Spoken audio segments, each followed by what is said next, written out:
영화를 통해 마음이 열리는 곳 뒷방 상영관입니다.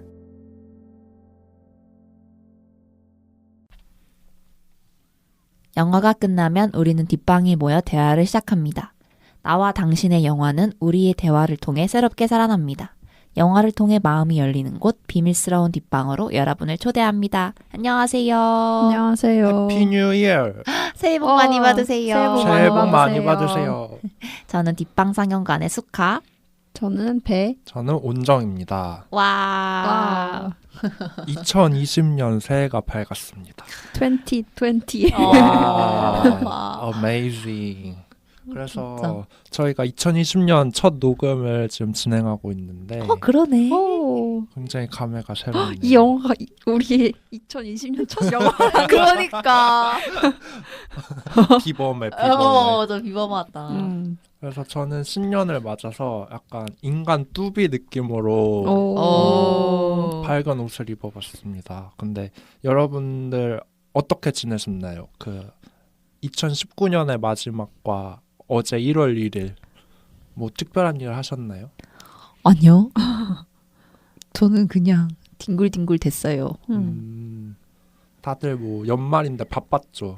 약속이 많아서. 맞아. 일단 밀린 사람들을 만나려고 음, 약속을 하면서 맛있는 것을 먹고 다녔지만 딱히 또 그렇게 한 건 없는. 근데 수카 인스타 스토리를 보니까 최근에 되게 자주 행복하다고 올렸던 것 같아요. 맞아요. 행복했어요. 오. 뭔가 오랜 친구들과 함께 잘 돼서 같이 맛있는 거 먹고 놀러 다녀가지고 저 옛날에 학교 교양에서 옛날에 얘기를 했는지 모르겠는데 행복의 교양이라는 수업을 들었거든요. 근데 거기서 결론이 그거였어요. 사랑하는 사람들이랑 맛있는 음식을 자주 먹으래요. 그게 저희가 할 수 있는 거의 유일한 거라고. 왜냐면 행복감을 느끼는 약간 슬픈데? 정도나 이런 것도 이미 유전자로 타고나기 때문에 그리고 돈 같은 요소도 일정 수준 이상이면은 별 영향을 못 끼치기 때문에 저희가 할 수 있는 건 그런 거라고. 그래서 저도 그러려고 노력을 하고 있습니다. 그게 교수님의 결론이었나요? 네, 그분이 무슨 행복학 쪽에서 되게 좀 알아주시는 분이라는데 신기하다. 심리학 하시는 그런 분이었는데 결론이 그거였어요. 그렇군. 뭔가 탐탁치 않은 결론이지만 근데 실제로 그 결론대로 하면 좋잖아요. 그쵸. 그치. 그러고 뭐 배 씨는 저는 연말에 원래 뭔가 특별한 걸 하지 않아요. 그러니까 연말 31일 전에는 약속을 잡고 사람 만나고 그런 거 하고 31일 그 카운트다운 할 때 그때는 집에 있는 걸 좋아해요. 막 밖에 나가서 있지 않고 카운트다운 하고 일기 쓰고 자는 거. 일기 쓸 때 그냥 일단 한번 앉으면 엄청 뭔가 많이 써져요. 31일에는. 그래서 뭐 올해 정리를 해보고 내년에 내가 어떻게 살고 싶은지 그런 것들 생각하고 잤어요. 진짜 좋다. 아니 저는 31일에 너무 졸린 거예요. 그래가지고 막 이거 어떡하냐 친구들한테 야 미리 새해 복 많이 받아라 하고 잤어요. 미리 카운트다운도 못하고. 아 진짜요? 그래가지고 그러다가 친구가 그러면 너 55분에 알람 맞춰서 다시 깨어나가지고 한 번 또 보내고 자래요. 그래서 그때 55분에 깨서 다시 보내고 또 잤던 것 같아. 그래서 연시 톡방에도 뭐 하나 보내지 않았어요? 그랬던 것 같기도 엄청 하고. 빨리 보냈던 것 같아요. 그거 되게 웃긴 거 보냈어. 피자 맞아. 드시라고. 피자 10판 쏩니다. 그 내용이 있었는데? 뭐 얼굴 피자, 맞아. 허리 피자. 맞아. 그런 거였어. 저도 전달받은 거예요. 그러니까 그 시즌마다 도는 그런 것들 있잖아요. 그렇죠. 그런 거 있었고. 맞아요. 연말 이런 때 되면 되게 생각 많아지는 것 같아요. 이제 연초 되면 이제 다들 뭔가 결심하고 막 올해의 목표, 올해는 이렇게 살아야지 막 이런 거. 맞아.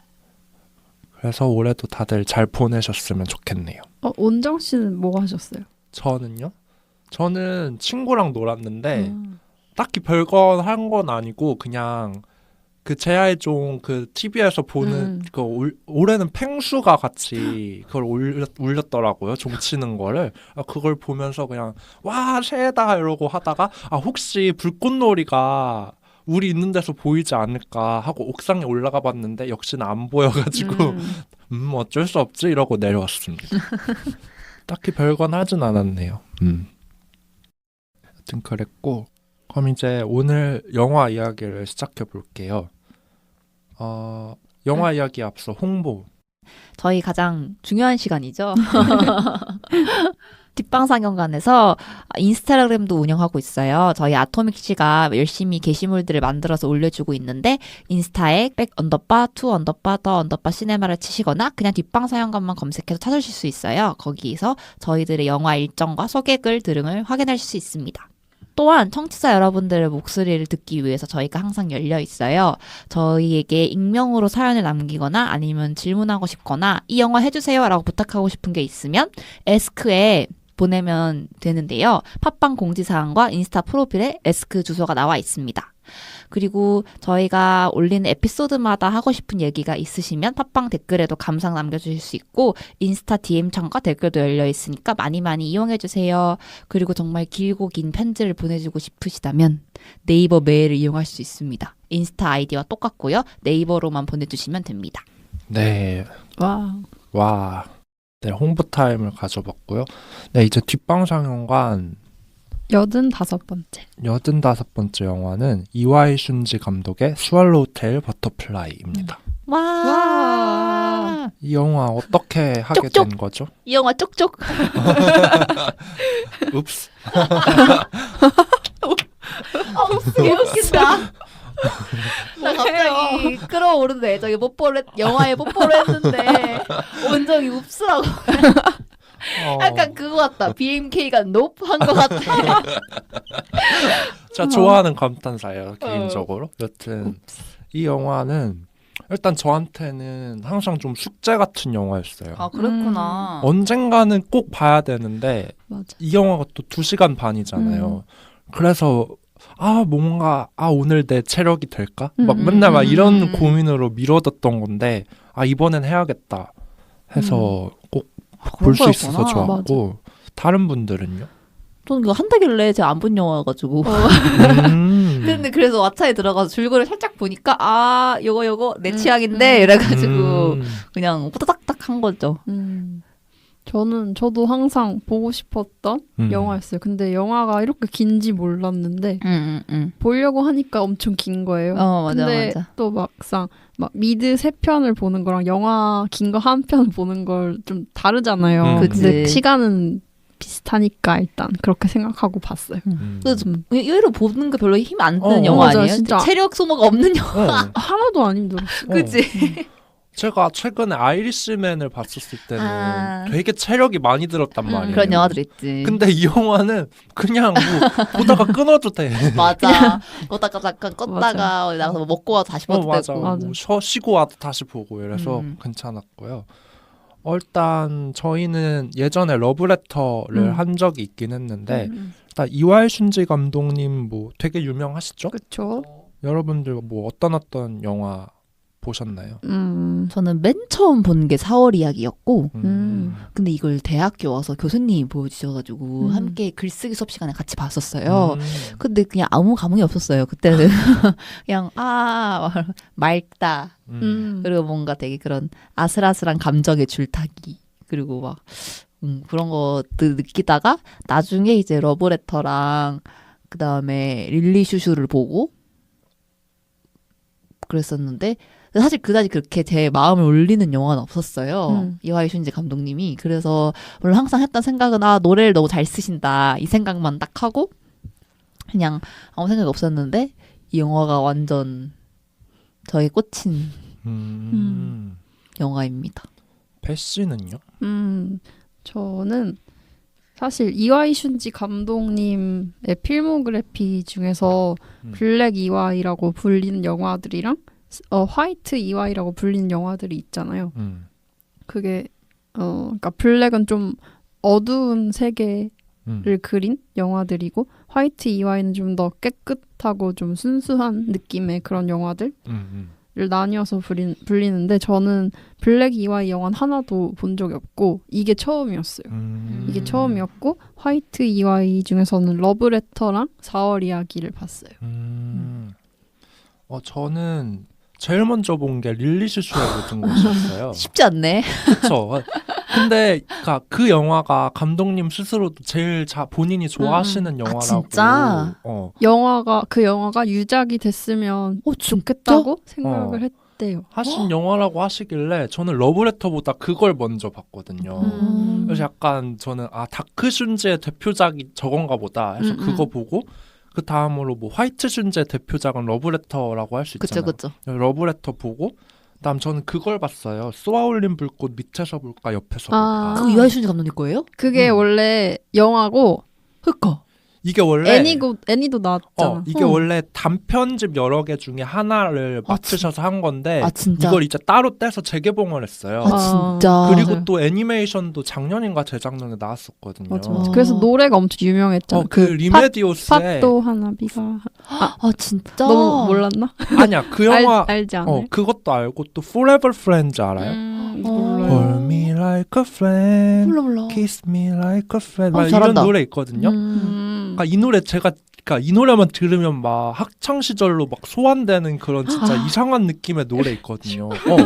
제 혼이 막 이렇게 쏙 빠지는 그런 느낌인데 이렇게 영화 한 3개 정도 보고 이번에 이걸 봤는데 저는 릴리슈슈의 모든 것이 솔직히 첫 영화로 보기 굉장히 힘들었어요. 그럴 것 같아 나도. 근데 제가 감탄한 거는 진짜 영화마다 좀 느낌이 되게 다른 것 같고 근데 또 공통되는 거는 이미지라던가 약간 옛날이 그리워지는 향수를 불러일으키는 뭐 이미지들 그런 감성은 진짜 이 감독님이 이래서 유명하시구나 맞아.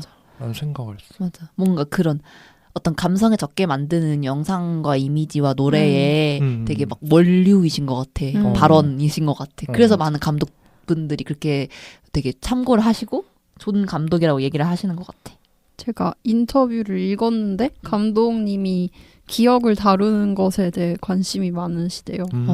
그래서 그 기억 안에 있을 때 느껴지는 그런 디테일들 있잖아요. 진짜 파편 같지만 뭔가 그 안으로 푹 빠져들게 하는 그런 느낌을 되게 잘 살리시는 것 같아요. 이 영화에서도 마치 아게아가 나비에 관한 기억 떠올리는 맞아. 그런 그때 장면처럼. 되게 파편처럼 뭐가 하나하나씩 기억하잖아. 맞아. 그리고 뭐 이와이 슌지 감독님은 뭐 최근에도 계속 활동을 하시는 것 같고 뭐 한국인 배우로는 배두나 배우님이랑 좋아하실 것 같네. 하신 적이 있죠? 아마 장옥의 편지였나? 아마도. 그거를 김주혁 배우 그 두 분 나오신 걸 한 적이 이렇게 있고. 그 스타일이다. 참. 이하이 슌지 감독님이 좋아할 스타일이다. 둘 다. 맞아. 아까 수카 씨랑 얘기를 했는데 약간 주인공 상을 되게 좋아하셔. 여자 주인공을 여러 류가 있는데 아게하 류가 있어. 그래서 좀 막 맑고 막 이런 느낌의 그래서 아게하 류가 이제 아게하로 시작이 되어서 이제 하나와 앨리스의 아오이유 배우님과 그다음 립바윙클의 쿠로키 하루까지 이렇게 발굴해내시는 그런 느낌. 그런 느낌이 있다. 그런 생각을 했고 또 아까 말했듯이 떠오르는 영화가 되게 많아요.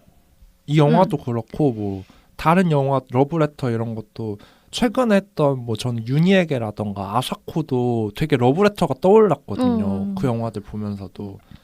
근데 막 이 영화를 보면서도 막 아까도 저희 리허설 때 얘기를 했는데 막 이따 또 얘기를 하겠지만 블레이드 러너라든지 뭐 매드맥스라든지 막 이런 영화들도 되게 많이 떠올랐고 해서 역시 되게 영향력을 많이 끼치고 받고 막 이런 분이었구나라는 생각을 했습니다. 맞아. 근데 배 씨가 이 영화에 대해서 어떻게 탄생하게 됐는지 조사를 해오셨다고.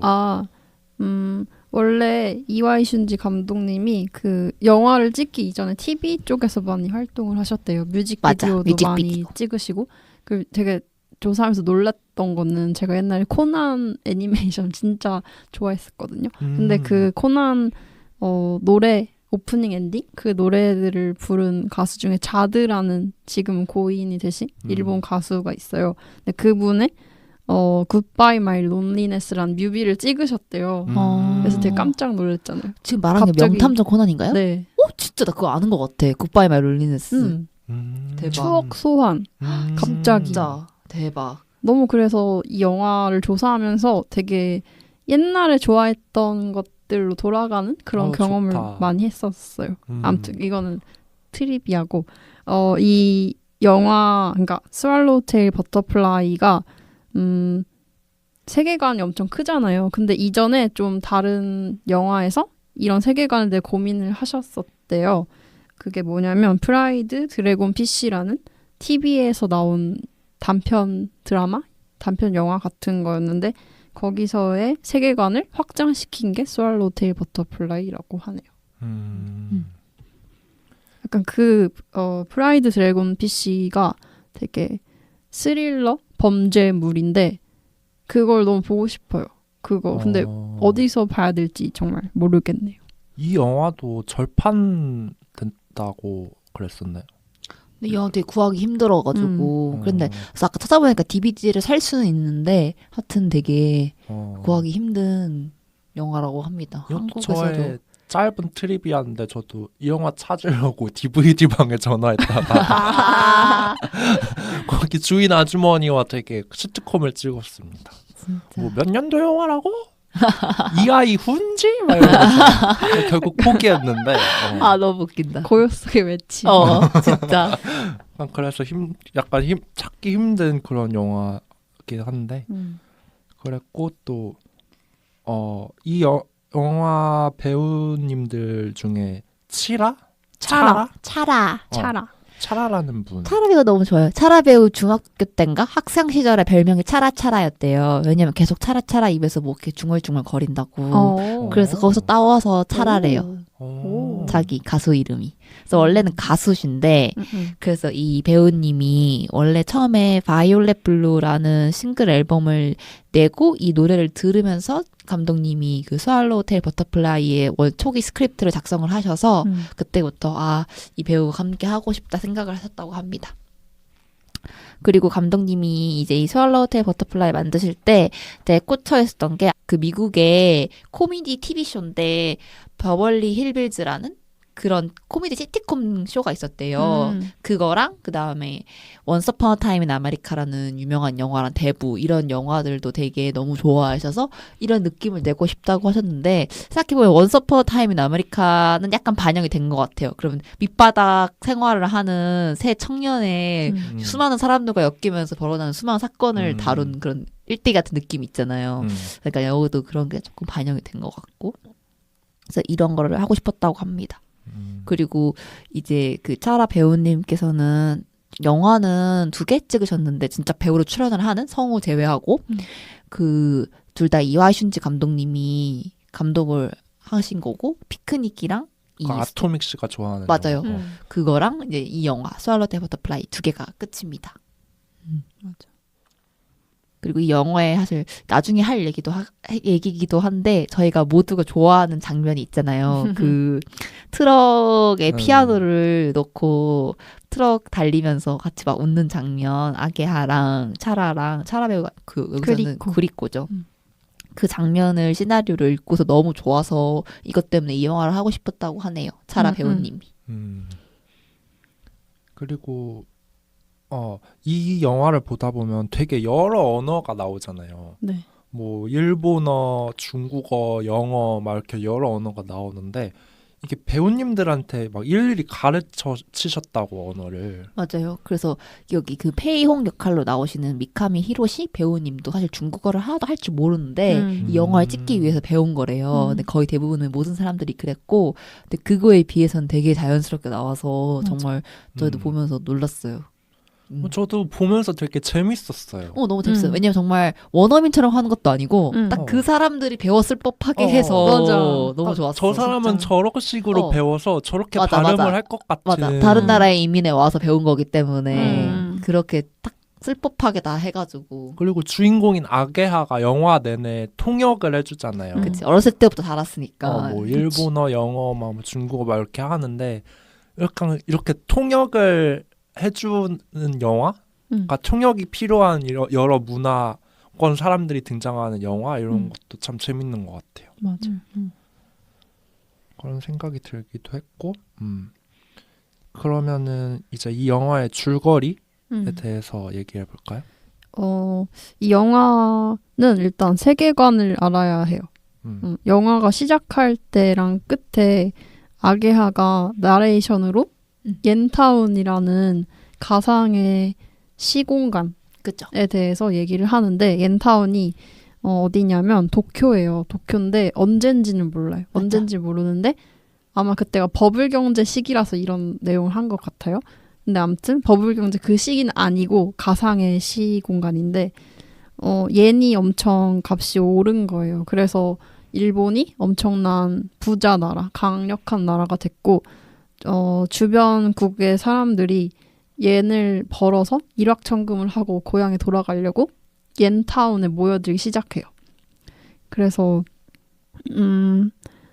근데 그들의 꿈과 다르게 되게 힘들게 살아가고 그리고 막상 일본에 있던 사람들은 이렇게 돈을 벌러 온 사람들을 되게 경멸하면서 약간 2등 시민처럼 맞아요. 하층 계급을 보듯이 주변에 있는 사람으로 여기고 옌타운들이라고 맞춰 부르는 식으로 말을 해요. 근데 사실 도쿄가 이 이민자들에겐 옌타운인데 옌타운으로 온 사람들을 낮춰 부르는 말이 옌타운이 된 거예요.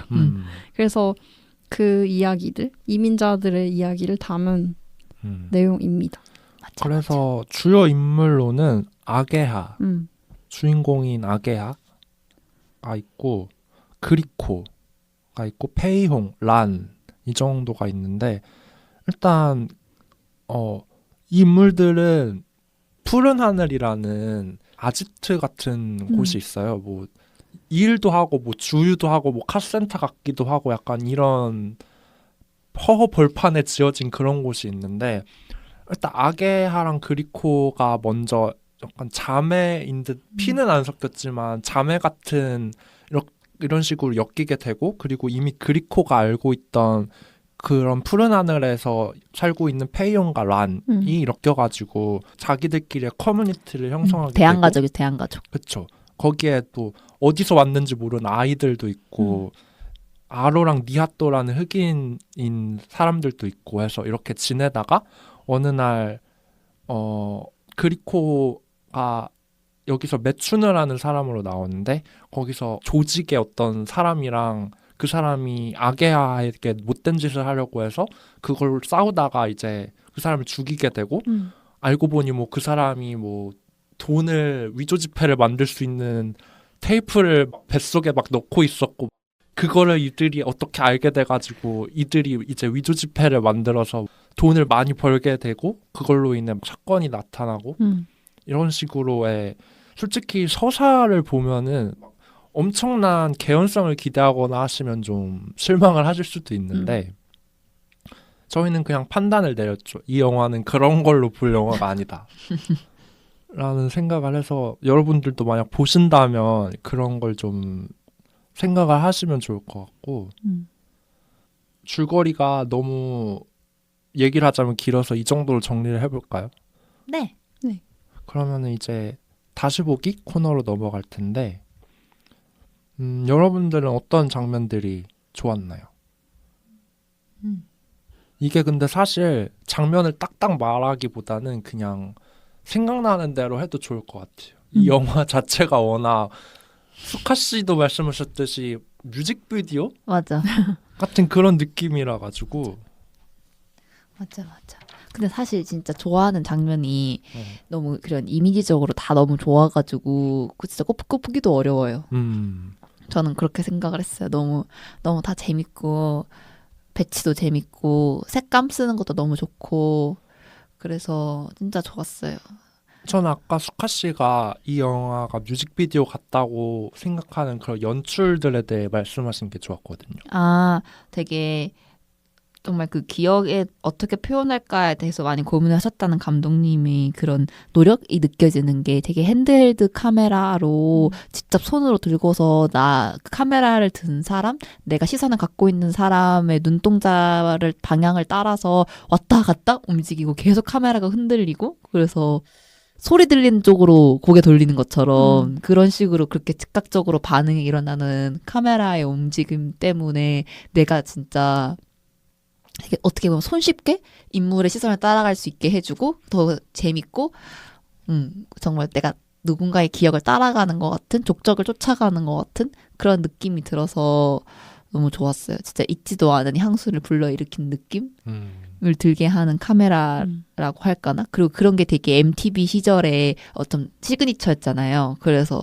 그런 게 느껴졌어요, 많이. 그리고 특히 여기서 이제 그리코가 많은 위도 지표로 돈을 벌었는데 그리코의 노래를 언제나 좋아했던 페이용이 그리코의 노래를 주로 하는 라이브 클럽을 만들 거야 해서 옌타운 클럽을 만들잖아요. 그래서 이제 옌타운 밴드가 결성되는데 그 옌타운 밴드의 노래들이 그 옌타운 밴드가 결성되기 전부터도 계속 이제 흘러나오면서 이 영화가 옌타운 밴드의 어떤 앨범 하나의 뮤직비디오 같은 그런 느낌을 줘요.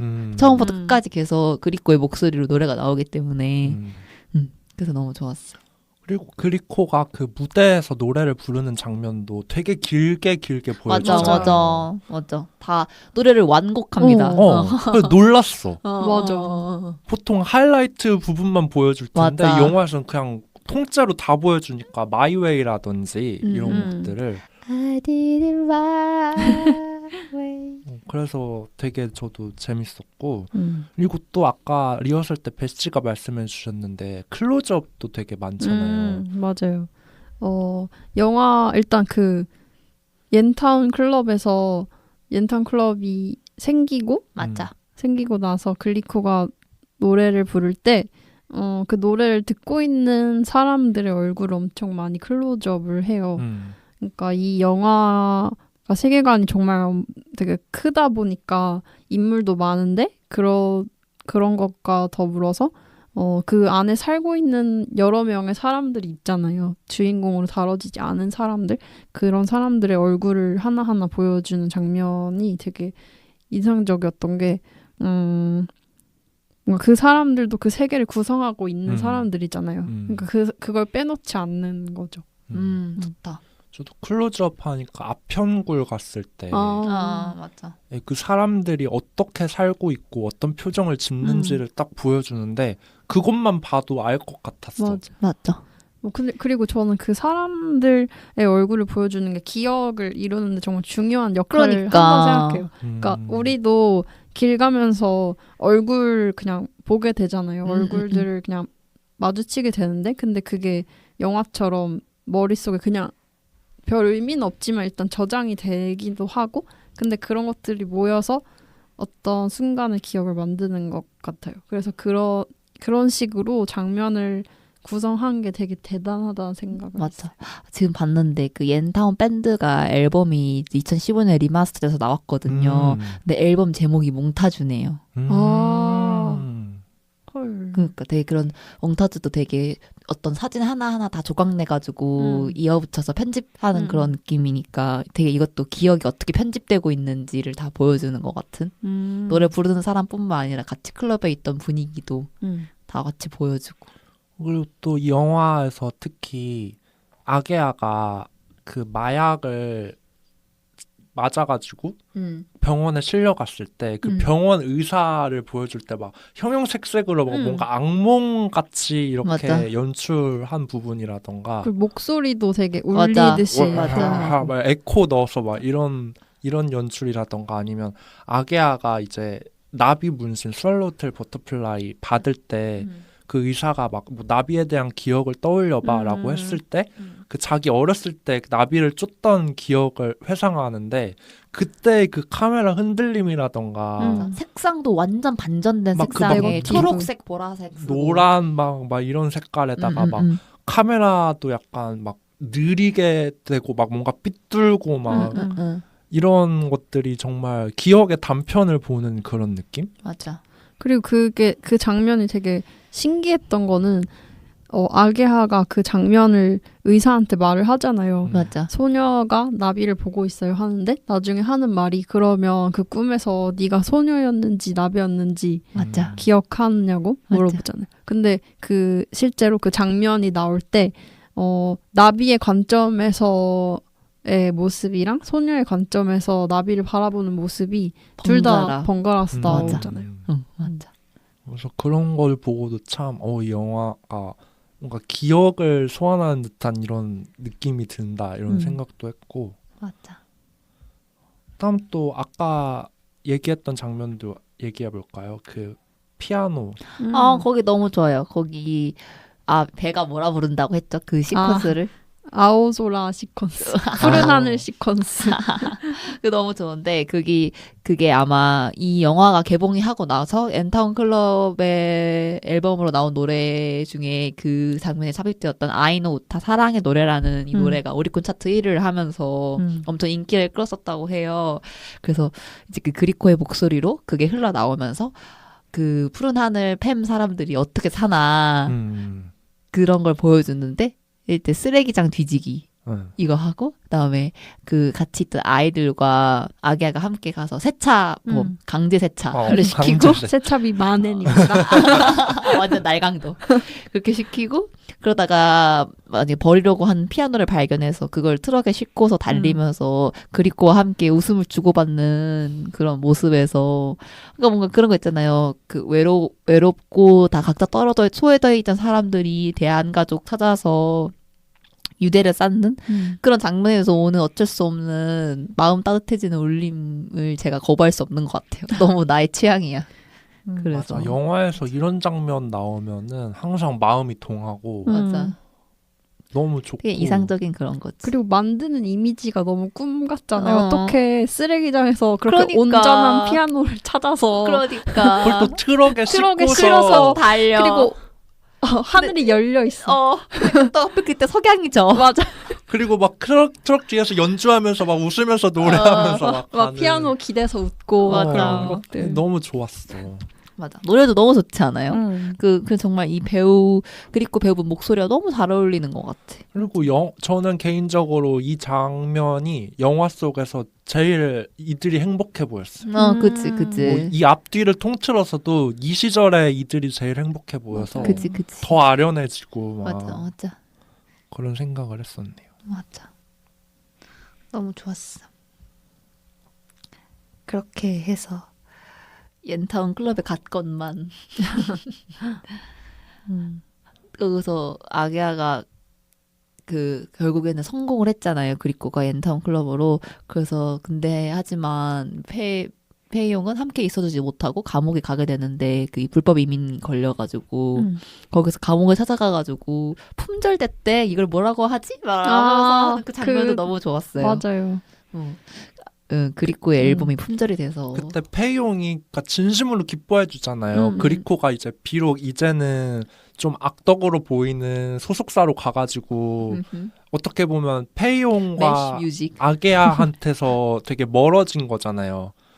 그 단절됐고 자기랑 거의 연인 관계였는데 이제는 못 보게 되고 자긴 이 신세인데도 그리코가 잘 됐다는 소식을 들으니까 너무 좋아하는 모습이 막 그런 말 있잖아요. 그러니까 슬플 때 같이 슬퍼해 주는 것보다 기쁜 일 있을 때 진짜 기뻐해 주는 친구가 더 드물다고. 근데 이때 이 페이용의 이 감정이 너무 진심인 게 느껴져서 나도 찡했어요.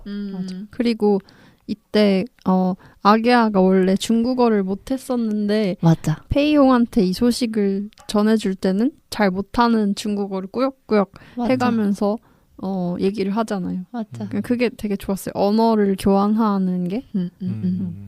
근데 페이용은 일본어를 못하는 것 같지만 그래서 교환은 아니지만 아무튼 그리고 그 페이용이 그때 하는 말이 마지막으로 아게아랑 면회를 할 때 자기가 이제 강제 소환될 거라고 맞아. 샹하이로 말하면서 그러면 얼굴을 못 볼 것 같으니까 다른 사람들한테 말을 전해달라고 하잖아요. give everybody my best. 그리고 take care of yourself 이렇게 말하는데 그때 아기하가 I will 이렇게 얘기하는데 그게 너무 좋았어요. 그 장면이. 맞아.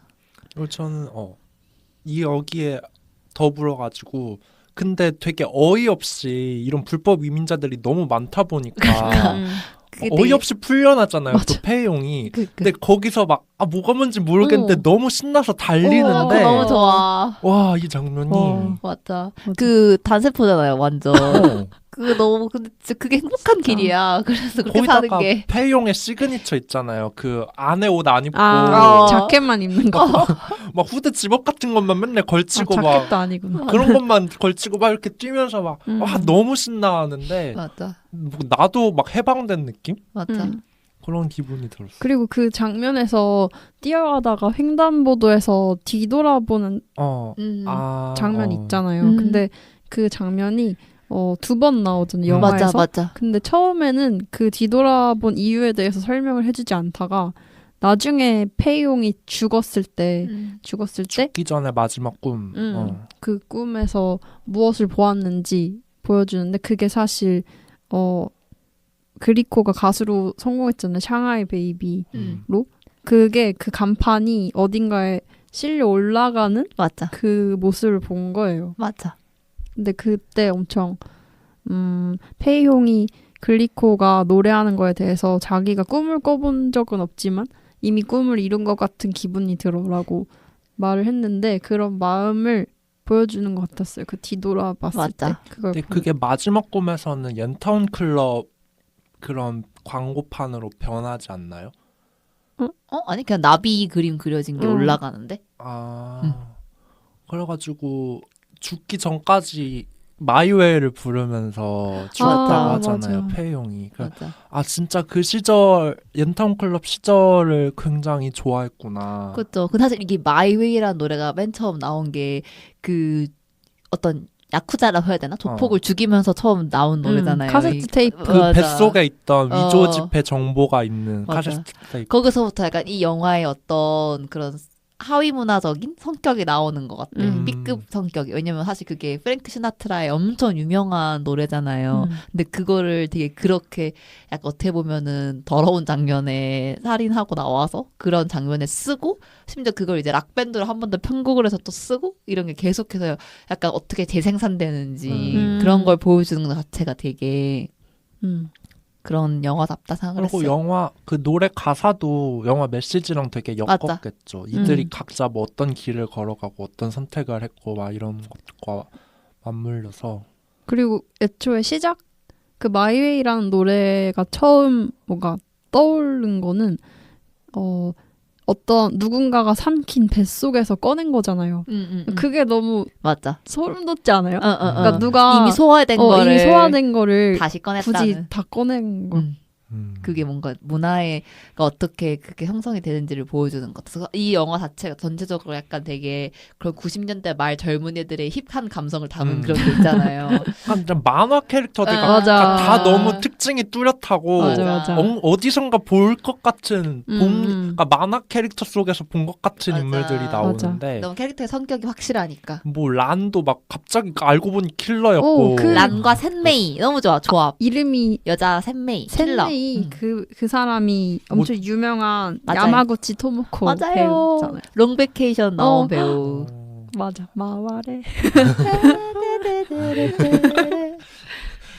그 랄랄랄러. 그 노래가 그- 원래 처음 나왔던 드라마가 롱베케이션이라는 기무라 타쿠야랑 야마구치 토모코 나오는 드라마. 한국에선 백예린 가수님이 맞아요, 커버하셔서 유명해진 맞아요. 곡이었는데 하여튼 그 배우 그 킬러들 나올 때마다 이들은 엄청난 실력을 가져서 항상 당황하지도 않고 냉혹하게 타겟을 근데 제거하고 란 너무 좋아. 란 너무 좋아 진짜. 내가 신호하면 엎드려 막 걱정하지 마 맨날 이러고 막 다 폭발시키고 다 죽이고 너무 막. 재밌다. 나 이거 볼 때마다 약간 후반으로 달려갈 때부터 계속 웃었던 것 같아. 류량키가 쫓아오고 아니면 그 누구지? 중국 마피아. 빨간 두건 둘은. 걔도 부하 아니에요? 부한데 그치. 이름이 기억이 따로 안 나. 있었는데 막 같은. 너무 이름이 많이 등장해. 맞아. 아무튼 3글자였어요. 맞아. 3글자였어. 그 강렬한 다른 어린 아이들이 코스프레도 하는 맞아요. 사람이잖아. 그래서 하여튼 그런 캐릭터들이라던가 아니면은 그 아까 말한 페이용 특유의 막 천진난만하고 막 옷도 막 그렇게 입는 맞아. 거라든가 막 차라 캐릭터도 솔직히 좀 흔히 볼 수 있는, 그러니까 이런 류의 만화에서 흔히 볼 수 있는 막 되게 막 뭐 약간 감정적이고 솔직하지만 속은 따뜻한 막 이런 인물이랑 아게아 캐릭터는 저는 약간 거침없이 하이킥의 신세경 씨가 떠올랐다.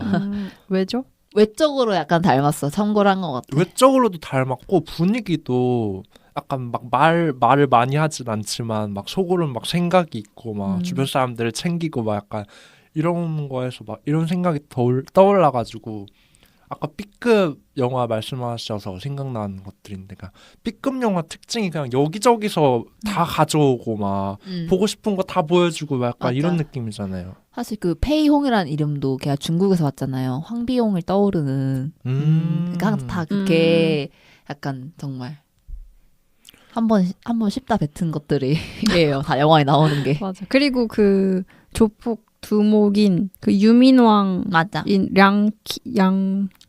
류량키 맞아. 류량키란 이름도 되게 이름 자체가 응. 화려하잖아요. 응. 진짜 게임이나 애니메이션 캐릭터 맞아. 이름 같고 감독님이 사실 류량키 캐릭터를 되게 좋아했었대요. 아꼈다고 하네요. 근데 좋아 나도. 그럼 뭐 그리코가 캐러멜 회사 이름이라던가 아, 류량키의 뭐 다른 이름도, 그러니까 둘이 남매인데 뭐 맞아. 다른 이름도 뭐 일본의 유명한 뭐 제조업체 회사 막 이런 데서 자기들이 따온 막 이런 거였고. 그래서 어떤 평론에서는 이 영화를 서양에서 아 맞아요. 그래서 이게 미국에 펄프픽션이 있다면 일본에는 스왈로우 버터플라이가 있다 이렇게 했더라고요. 제가 펄프픽션을 진짜 좋아하잖아요. 그래서 어쩔 수 없이 내가 좋아할 수밖에 없는 영화다. 또 재밌던 기억이 있네요. 또 빼놓을 수 없는 게 서드컬처 키즈에 대해 얘기하는 맞아. 장면? TCK 외모는 미국인 부모 밑에서 나왔기 때문에 당연히 완벽한 서양인 미국인인데 그 일본에서 계속 자랐기 때문에 다다미방에서 태어나서 다다미방에서 죽는다. 그 말이 너무 맞아 웃겼어. 맞아. 그래서 자기는 그렇지만 외양은 이렇지만 일본어를 완벽하게 그들 아시아 동양인처럼 생긴 사람들보다 다 잘 구사하는 그런 사람으로 나와서 우리 같은 사람들이 TCK다, 서드컬처 키즈다 하면서 약간 그 어떤 문화에도 속하지 못하지만 그래서 우리들만의 또 세계가 있는 그래서 딱 정말 그런 사람들로만 밴드를 구성하잖아요. 그래서 밴드 이름이 엔타운 밴드일 수 있었던 거고 그게 너무 좋았어. 그러니까 고향이 자신들이 생각하는 고향은 있을 수 있는데 남들이 그 사람들한테 말하는 고향은 없을 수 있는. 맞아. 그래서 자기의 정체성을 만들어가는. 맞아. 남들이 볼 땐 그저 다 그냥 옌타운 출신이라고 그치. 뭉뚱그려지는 맞아. 맞아요. 그들을 구체화해서 생각하지 않는 약간 이렇게 소외받는 이런 사람들이 이렇게 연대해서 한다는 모습이 참 좋았고. 맞아. 일단 딱 정말 어떤 혼란을 표현하고 싶으셨던 것 같아. 맨 처음에. 그 속에서 피어나는 사랑과 연대도 감독님이 말씀하시고 싶었지만 결국엔 이 시대에는 막 갑자기 기술이 발달해서 막 섞이고 사람들 혼란스럽고 모든 문화가 뒤섞이고 이런 것들을 표현하고 싶으셔서 되게 또 그런 것만 특징적인 옌타운을 따로 만드신 거 아닐까. 저는 그리고 이 영화 중후반부부터는 이들이 위조 지폐로 돈을 벌면서부터 그렇게 부각되진 않는데 전 초반부에 되게 충격받고 되게 인상 깊었던 게 옌타운 사람들이 얼마나 빈곤하고 피폐한 삶을 사는지를 초반부에 많이 보여주잖아요. 그치. 그러니까 대표적으로 시작하자마자 시체 안치소에서 아게아의 엄마가 죽었는데 그 시체를 가져가서 장례를 치를 돈이 없어서 같은 그런 매춘업 동료들이 와서 그냥 울고 돈을 태우고 꽃 몇 개 두고 근데 저희는 이 사람을 모릅니다 라고 말하는 이 초반부부터 저는 너무 강렬했거든요. 그치. 강렬했지. 그리고 이 이후로도 이제 아게아가 갈 곳이 없어지는데 아게아 엄마가 숨겨놓은 돈은 이미 다른 아줌마들이 다 차지하고 얘를 막 짐처럼 생각해서 막 이리 맡겼다 저리 맡겼다 하다가 그나마 그리코한테 가게 된 거잖아요, 아게아가. 그죠. 근데 이때부터 딱 너무 이들의 삶을 잘 보여준 것 같았어요. 그러니까 막 자기들만의 약간 동료 의식이 있긴 한데 그래도 돈 앞에서 자기도 여유가 없으니까 막 누굴 막 이렇게 엄청 호의를 베풀 여유는 없고 그런데도 살아가야 되고 맞아. 그래서 좀 숙연해진다고 해야 될까. 그러니까 제가 막 요즘도 그렇고 하는 생각 중에 하나가 인간이 생존과 직결되는 그런 빈곤이라던가 가난 문제를 접하면은 요즘도 기사 이런 것도 많이 뜨잖아요. 그러면은 그러니까 진짜 뭔가 인간에게 이 문제가 가장 중요한 것 같다는 생각과 동시에 이 문제 앞에서는 다른 모든 주제들이나 생각들이라던가 이런 게 좀 가벼워지는 것 같은 거예요. 예를 들어 진보냐 보수냐 뭐 아니면은 내가 뭐 취미로 막 무엇을 가질 것인가 자아 실현을 어떻게 할 것인가 이 모든 것들이 다 너무 가벼워져 보이고 내가 먹고 살 것 자체가 부족하고 오늘 내일 몸을 누울 곳이 없는데 이 모든 것들이 다 이것들이 중요한 게 아니다. 지금 난 어떻게든 살아야 된다. 이 생각만 몰두하게 되는 이런 상황? 참 마음이 무거웠어요. 초반부 내내. 그래서 사실 엔타운 사람들이 이 영화는 좀 가볍게 묘사되긴 하지만 되게 많은 범죄들을 저지르잖아요. 뭐 살인, 절도, 뭐 협박, 뭐 매춘 막 그런데 막 이것들에 대해서 좀 되게 조심스러웠어요. 내가 과연 요즘의 이런 도덕 판단 기준으로 저들이 저런 행동을 한다고 해서 막 저러면 안 되지 막 그래도 인간이 어떻게 저래 막 이런 말을 감히 못 하겠는 거예요. 나는 저런 입장이 돼본 적도 없을 뿐더러 나도 저 입장이 되면 어떻게 될지 모르니까. 그쵸. 그래서 되게 마음이 무거웠던 기억이 있네요. 근데 이 영화 자체는 그런 생존을 위해서 해야 하는 범죄들 있잖아요. 그런 것들에 대해서 굳이 가치 판단을 내리려고 하지는 않는 것 같았고, 정말 그렇게밖에 할 수 없으니까 사는 사람들이 있고, 그럼에도 그 사람들이 어떻게 뭔가 중요한 걸 지키려고 하는지, 돈이 중요하고 돈이 가장 강력한 곳이지만 그 안에서 어떤 결정적인 순간이 있을 때 그 사람들이 사람을 선택하는지 아니면 돈을 선택하는지 그런 것들을 보여주면서 감독이 얘기하고 싶었던 걸 충분히 얘기를 했던 것 같아요. 저도 동의합니다. 어떻게 보면 돈의 무상성?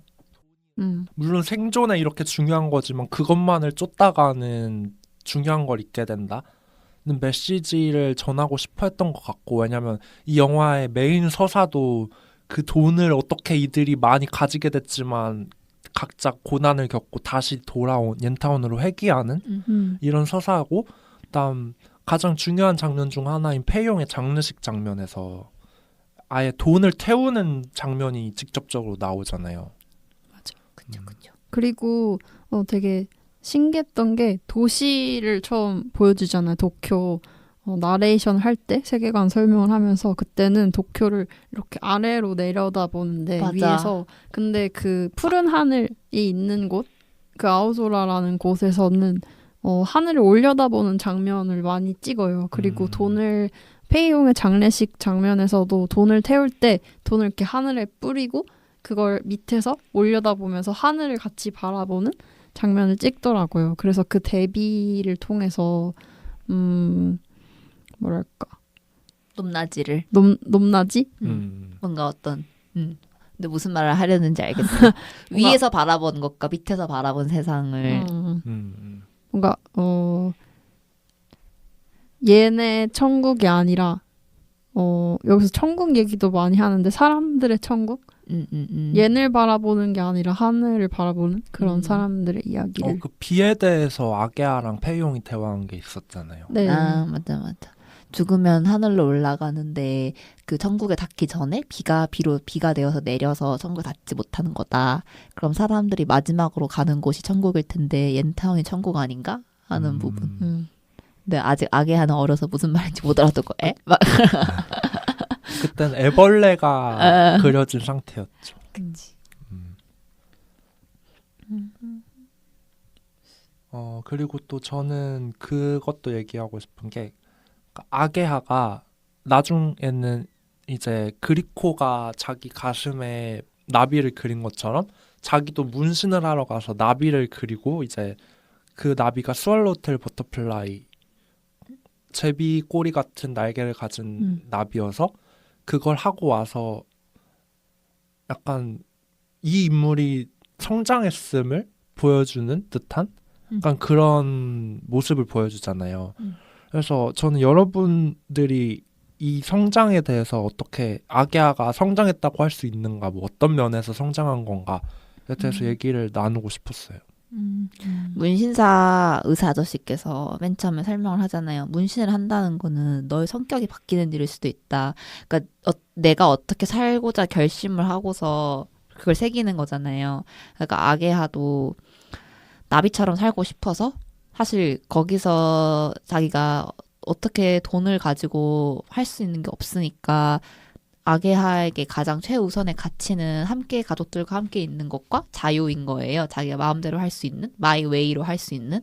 그래서 그렇게 살고 싶다는 마음을 담아서 나비를 새긴 것 같고, 그러니까 그거는 그리코의 나비와는 또 다른 나비인 거죠.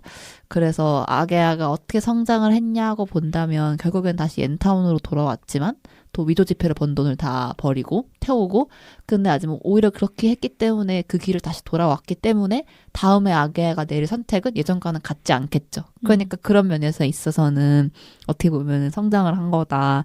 아게아는 그런 일련의 사건들을 겪었기 때문에 이제 그리코는 더 이상 팝가수가 아니고 페이용도 곁에 없고 아게아도 이제 다시 완전 밑에서 시작해서 근데 마지막에 어떤 가게를 하는 걸로 묘사가 되잖아요.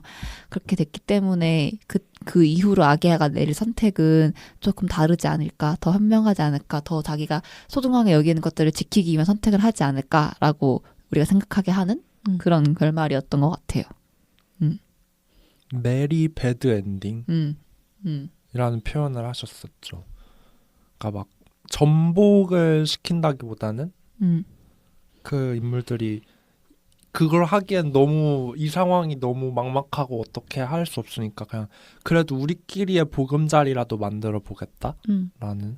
맞아. 애초에 그 푸른 하늘이 있는 곳이 도시의 변두리잖아요. 맞아. 그래서 도시 안에 절대 속할 수 없고 그럴 힘도 없고 하지만 그들의 커뮤니티를 이루면서 살아가는 사람들이죠. 그리고 배씨는 리허설 때가 이 성장에 대해서 이제 아게아가 어른들에게 의존하지 않고 주체적인 선택을 한다는 면에서 봤었죠.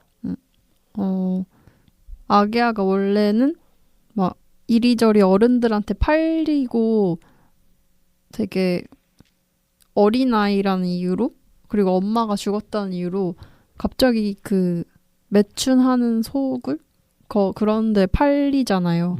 근데 그때 글리코가 그곳에서 아게아를 팔았었죠, 처음에는. 맞아요. 근데 거기서 그 마약을 하는 걸 보고 여긴 좀 아니다 싶어서 다시 빼오는데 뭔가 그런 선택들이 상당히 많았던 것 같고 아무튼 이거 중요한 거 아니고 그런데 그렇게 끌려다니던 아게아가 점점 나비가 되기 시작한 거는 문신을 새기고 나서 란한테 카세트 테이프를 달라고 하잖아요. 그걸로 돈을 벌어서 자기가 여태까지 우리가 샀던 돈 하지만 빼앗겼던 것들을 다 다시 사드리겠다고. 사실 그것도 사기로 얻은 거긴 하지만 맞아요. 뭔가 그 거품 속에 있는 걸 다시 살리려고 하는 하지만 여전히 거품인 그런 것 같지만 그래서 암튼 아게아는 그렇게 잃어버린 옌타운 클럽을 다시 사면 행복해질 것 같아서 사기로 하고 돈을 벌죠. 돈을 벌었는데 살 수 없다는 거예요. 그거를. 맞아. 근데 그때 깨달은 것 같아요. 뭔가 내가 원하는 어떤 삶은 돈으로 살 수 있는 게 아니고 그때 우리가 있었던 그 행복했던 기억은 우리가 만든 거지 돈이 만들어준 게 아니다. 맞아. 라는 걸 알았던 것 같아. 그래서 그게 성장이었던 것 같고.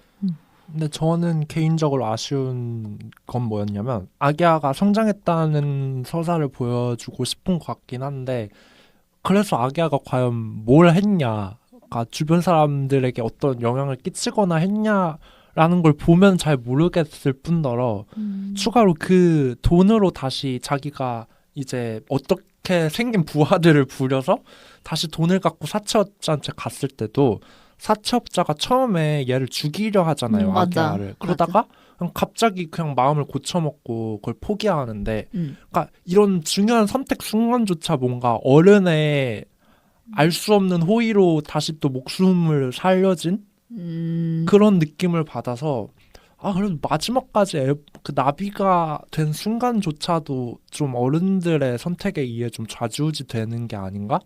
라는 아쉬움이 좀 있었어요.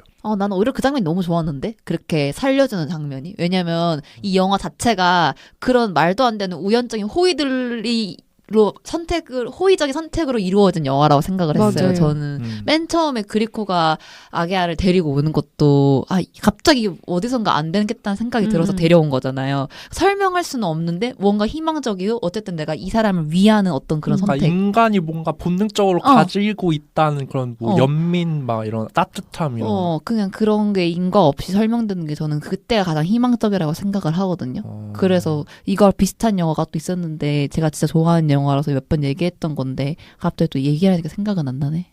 그 뭐였지? 하여튼 그래서 어떻게 그것도 핀란드인가 어디에서 그 난민들이 들어오게 돼가지고 그 난민들이 어떻게 어려움을 역경을 헤쳐나가냐에 관한 영화였는데 부산영화제에서 아마 개봉했던 영화로 아는데 제가 이거 찾아보고 다시 말씀드릴게요. 네. 근데 이 영화에서도 보면은 되게 사람들이 말도 안 되게 도와준단 말이에요. 굳이 그럴 필요는 없지만 갑자기 마음을 고쳐먹고. 근데 그런 순간들이 하나하나 모여서 되게 희망적이라고 생각을 하거든요. 그래서 아게하도 사실 자기 자신을 잃지 않고 그렇게 막 온갖 사람들의 이기심이 오가는 속에서 계속 되게 어떻게 보면 순수를 상징하잖아요. 그런 것들이 사람들한테도 다 작지 않게 영향을 서로 끼치고 있었다고 생각을 하고 그렇기 때문에 그 마지막 순간에 돈을 주러 온 아게아를 죽이려다가도 마음을 고쳐먹은 게 사실 그 사람도 엔타운 클럽에서 무언가를 받겠죠. 맞아. 아게아에게서 무언가를 받겠죠. 그러니까 그런 것들이 보여지는 것 같아서 너무 좋았어요. 뭔가 얘기를 듣다 보니까 다시 생각하게 됐는데 그 애벌레에서 나비가 되었다는 건 성장 과정이 있었다는 거잖아요. 근데 그 성장 과정이 사람들과 함께한 시간, 추억들이었던 것 같아요. 그래서 그런 것들을 만약에 몰랐으면 아게하는 뭔가 누군가와 함께 있는 기분을 몰랐을 거고 그것에 기반한 선택도 하지 않았을 것 같거든요. 맞아. 그래서 나비가 됐다는 건 그런 선택을 하고 살 거라는 암시 같은 것 같아요. 그러니까 이 말을 들으니까 저는 또 떠오르는 거는 최근에 뭐 강아지들과 지내면서라는 떠오른 기분이라던가 이런 거랑 엮어서 생각을 해보면은 아기야도 되게 순진하고 되게 악이 없고 막 어떻게 보면은 내가 쉽게 얘를 해칠 수 있을 것만 같은 그런 존재잖아요. 어떻게 보면. 그치. 근데 저는 이런 존재들이 어떻게 보면 되게 엄청난 힘을 가지고 있다고 생각하는 게 그러니까 이런 존재들을 보면은 인간이 두 가지 마음이 들 수 있다고 생각해요. 첫째는 진짜 막 이렇게 너무 착하고 선량하고 연약해 보이는 존재를 보듬어주고 싶다. 너무 귀엽다. 내가 얘를 지켜주고 싶다라는 감정이 들 수도 있고 또 다른 한편으로는 그니까 내가 막대해도 되겠다. 얘를 좀 마음대로 막 화풀이도 하고 해쳐야겠다. 라는 이런 생각도 들 수 있다고 생각하는데 아게아 입장에서는 둘 다를 일으킬 수 있는 인물인데 그나마 주변에게 전자같이 그래도 순수한 존재로서 사람들에게 좀 순수한 면을 이끌어주는 그런 영향력을 계속 끼치지 않았나 영화 내내. 물론 둘 다 있었지만 그래서 마지막에도 그 사채업자가 그런 선택을 하게 된 것도 얘를 보고 일말의 그런 자기 안에 순수함이라던가 따뜻함을 느꼈기 때문에 감히 얘를 내가 해치면 안 되겠다는 마음이 든 것 같기도 하고 그런 생각도 드네요. 이런 면에서 보면 아게아도 주변 인물들에게 영향을 끼치면서 행동해온 거네요. 근데 저는 솔직히 말하면 아게하는 무에 가까웠다고 생각해요. 처음 뭔가 사람들이 아게아가 순수해서 선량한 선택을 한 게 아니라 그냥 그렇게 해야 할 것 같은 기분이 들어서 그러니까 악의하- 그 기분을 들게 하는 것도 능력 아닐까요? 뭔가 근데 그게 저는 그렇게 못 느꼈고 어, 악의하가 너무 어린 친구여서 그리고 어린 친구지만 팔았잖아요. 근데 팔아도 마약을 하는 곳은 안 돼. 그런 생각을 가지고 있어. 스스로가 다들 뭔가 그런 자기만의 그래도 인간성을 버리지 않으려는 기준 같은 거를 가지고 있고 운 좋게 그런 사람들을 만나게 돼서 좋은 선택들 사이에 성장할 수 있었던 것 같아요. 악의하가. 그렇죠. 물론 좋은 사람들을 만난 덕도 분명히 있죠. 근데 저는 개인적으로 만약 악의아가 좀 더 좀 되바라지고 자기 잘 챙기는 캐릭터였다면 그 주변인들의 인간성을 그렇게까지 자극하진 못했을 것이다라는 그런 개인적인 생각도 있고. 그치, 서로에게. 그리고 제가 영화 찾으셨나요? 네, 방금 말했던 영화는 아키 카오리스마키의 희망의 건너편이라는 영화입니다. 핀란드 영화. 그래서 시리아 난민이 헬싱키에 밀입국해서 벌어지는 일인데 재밌어요. 코미디예요. 또 갑자기 생각난 장면인데 페이홍이 죽었잖아요. 근데 죽기 전에 경찰들한테 잡히는데 근데 그 이유가 택시를 타고 빨리 글리코 만나러 간 거였죠. 만나러 맞아요. 가려고 하는데 권총을 들고 택시를 멈췄으면서 돈은 제대로 내려고 그러니까 돈을 뽑아오겠다고 그 위조 지폐 있잖아. 그거 그러니까. 1,000엔밖에 없는 그걸 10,000엔으로 만들어 오겠다 하고 간 거였는데 그때 경찰한테 걸린 거죠. 그러니까 그때도 착한 선택을 한 거였는데 죽었어요. 그런 게 너무 재밌어.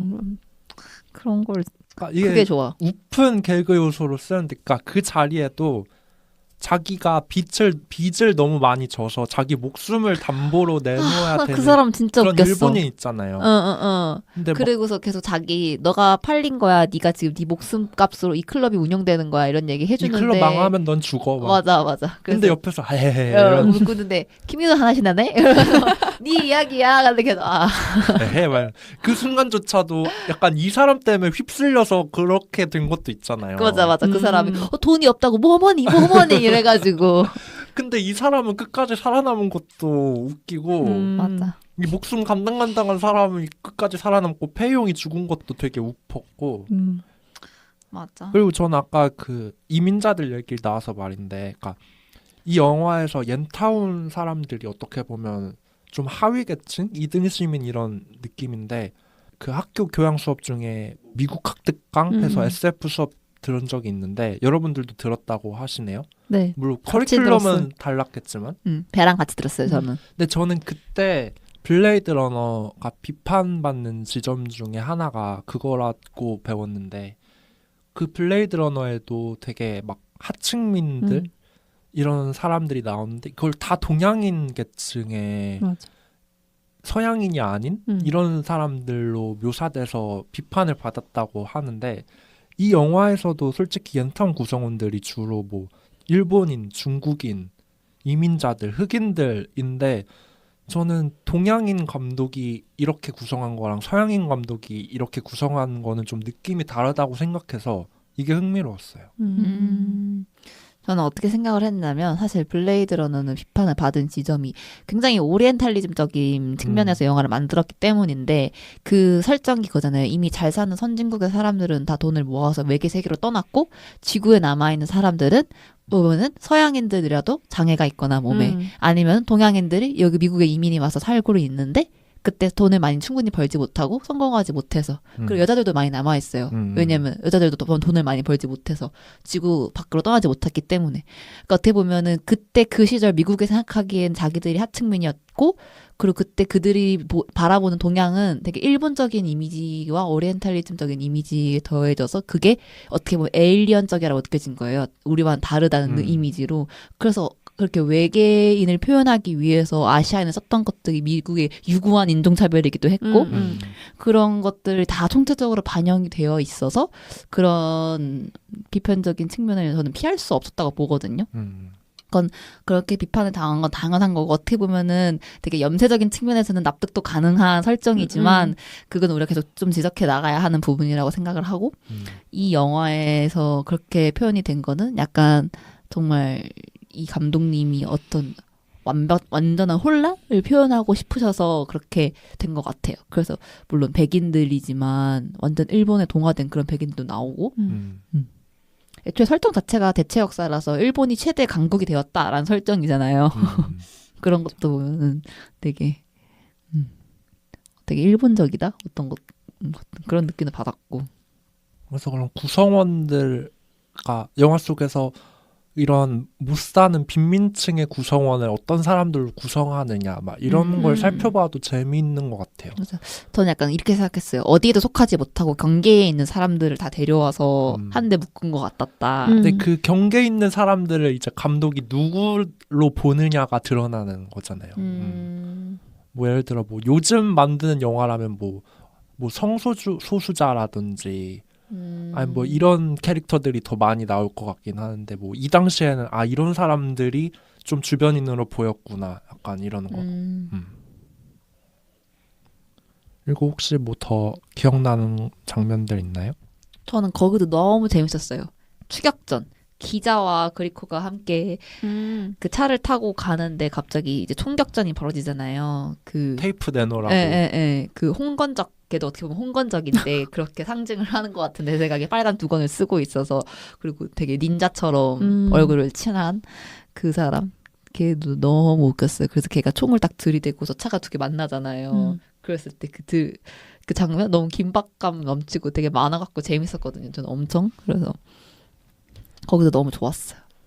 아 그리고 아까 페이용이랑 그 목숨 담보 잡힌 회사원분 이 둘이 그 탈출하는 씬에서도 갑자기 그로테스크해져가지고 그때가 제일 맞아. 그로테스크했던. 깜짝 놀랐어. 저는 약간 그때부터 예견된 거였어요. 란이 갑자기 내장에 손 집어넣어가지고 맞아. 테이프 꺼낼 때부터 그때 그때도 막 그 탈출하는데 막 목 푸슉 막 이러고 맞아. 얼굴 막 와. 맞아. 피 때문에 앞이 안 보이고. 그러니까 계속 와이퍼. 맞아. 계속 닫고. 뭐지 타란티노인가? 막 피분수다. 손오시온인가? 막 맞아. 이런 생각 잠깐 들기도 했고. 좀 사실 깜짝 놀랐어요. 그렇구나. 이와이 신지의 다른 영화를 본 게 그 화이트 이와이 영화들밖에 맞아. 근데 없었기 나도 진짜 때문에. 보면서 그러니까 난 이게 너무 내 스타일이라니까. 그래서 이와이 씨 믿을 수 없어. 이런 걸 찍고서 어떡해. 근데 뭔가 그 장면들을 사실 이유가 없잖아요. 그치. 막 넣은 거지. 피를 나오게 하고 뭐 사람 얼굴이 일그러진다던가 그런 게 사실 서사에 필요가 없는 장면인데 맞아. 정말 B급으로 그냥 자기가 오락으로 넣고 거지. 싶어서 넣은 것 넣고 같았어. 싶었던 것 같아요. 영화 자체가 자기가 막 보고 싶은 거 그냥 총집 합체라고 해야 되나?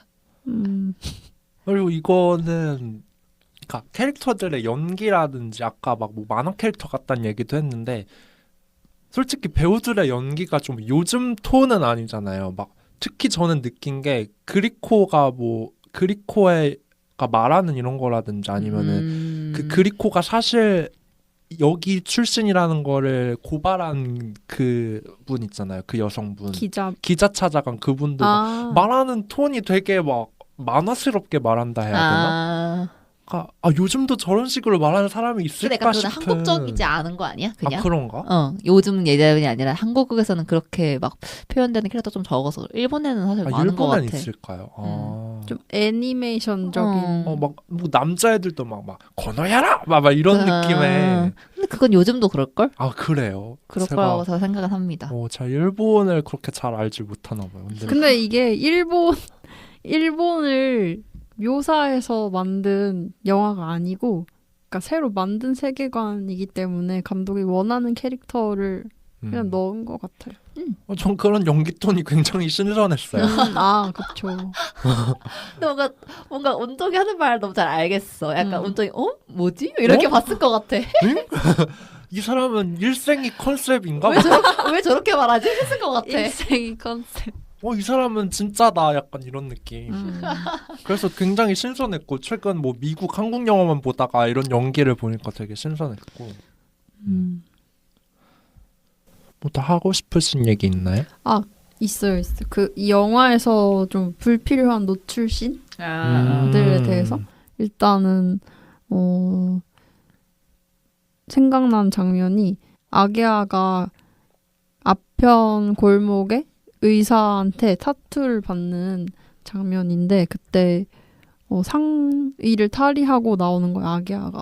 근데 그 장면이 사실 몸으로 본다면 별로 문제가 없는데 딱히 섹슈얼한 장면도 아니었고 그럴 의도도 없었던 것 같아요. 근데 배우가 정말 어린 사람이잖아요. 어린 아역 배우인데 그 장면을 찍을 때 되게 불편했을 것 같다는 생각이 들어서 되게 좀 뭔가 걱정스러운 부분이 있었어요. 좀 불편했어요.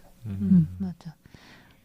그 장면에 아무런 성적 함의가 없기 때문에 이렇게 찍은 거라고 생각은 하지만 그래도 어쨌든 간 다 드러났잖아요. 그게 다 표현이 됐고 그래서 저도 뭔가 보면서 막 엄청 불편하지는 않았는데 이래서 처음에 되게 문제적인 작품이라고 얘기가 됐었구나. 한국에서도 개봉이 늦었었구나. 그것 때문이라고 하더라고요. 너무 어린 배우가 노출을 감행을 해가지고. 근데 저는 개인적으로 이 감독님 작품 중에 그 쏘아올린 불꽃 뭐 옆에서 볼까 위에서 볼까 이 영화에서도 어린 시절 막 초등학생 애들의 이야기로 기억하는데 그때도 뭐 남학생들이 있고 막 뭐 그 주인공 남자애가 좋아하는 막 여학생이 있고 하는데 이때도 막 왜 쓸데없는 막 좀 그런 요소 있잖아요. 막 옷 갈아입는 장면이라든지 아니 뭐 수영복 입은 막 이런 요소들이 몇 개 나와서 막 이런 하긴 맞아. 했는데 근데 감독님 인터뷰 중에 그게 있더라고요. 항상 소녀들에 대해서 그리시는데 굳이 그러시는 이유가 있냐 그러니까 되게 감독님이 이런 얘기를 하셨는데 내가 남자라서 내가 평생 살면서 객관적인 시선으로 바라본 게 여자였다라고 얘기를 하시더라고요. 인터뷰에서 근데 그렇게 말했어요. 내가 객관적인 시선으로 쓸 수 있는 게 여자라서 그렇게 약간 소녀를 주인공으로 많이 한 것 같다. 내가 남자기 때문에 이런 인터뷰를 하신 게 있더라고요. 그래서 그거 보고 조금 놀랐어요. 그게 무슨 말일까요? 전 문장이 이해가 안 돼. 그것도 모르겠어요. 근데 또 저도 번역본을 본 거라서 그런 걸 수도 있어요. 근데 약간 내가 대상으로 본 게 계속 여자를 계속 대상으로 봐왔다 이런 건가 싶기도 하고. 여성을 관찰해 왔다는 의미인가? 그런 거 같아요. 그래서 뭔가 그러신 의미시겠지 하고.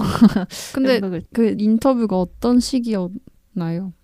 그건 잘 모르죠. 네, 그건 잘 모르겠어요. 구글링 하다가 찾았어요. 네, 이것도 참 보면서 그러니까 한편으로는 이해가 될 것 같기도 하고 한편으로는 굳이라는 생각이 항상 드는 이런 장면들인데 막 예를 들어 막 이 장면에서도 아게아를 보스라고 부르는 남자애가 막 그런 창 밖으로 타투 받는 모습을 이렇게 넘겨보는 맞아요. 듯한 이런 장면이 있는데 그게 어떻게 보면은 막 그 시대의 아이들이 약간 서로 성적으로 막 호기심이 가득하고 막 이런 걸 표현하려는 거겠지 하면서도 한편으로는 굳이라는 생각이 계속 드는 약간 그런 지점이긴 했죠. 맞아. 좀 여성 캐릭터들을 객관적으로 대상으로 봐서 그렇게 그렸다고 말을 했잖아요. 근데 그게 상당히 문제적인 게 그러면 본인이 스스로 여성을 대상화하고 있다는 말을 하게 된 거니까 그래서 그 말에 다시 찾아보고 있어. 의미가 무엇인지 이거는 저희가 더 검색을 해보도록 그래야 하겠습니다. 될 것 같아요. 맞아.